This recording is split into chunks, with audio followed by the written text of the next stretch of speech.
วิธีสระหลุมเด้อทางบ้านเฮาพี่น้องอยู่บ้านนานี่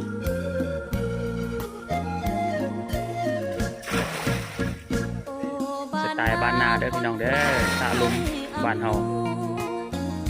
โชคไม่ช่วยบ้านนาถึงคราระทมสระหลุมทางบ้านระยาพวกเขาถึงคราวสานสมเข้าเมืองหนีความแห้งแล้ง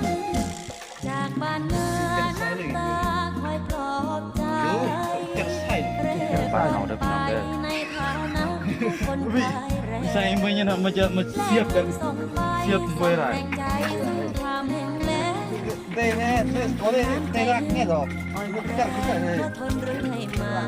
ที่เอาปลาหลุมแล้วก็ดักปลา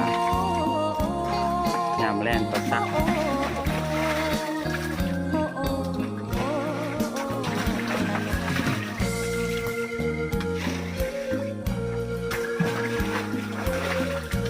ขับสู้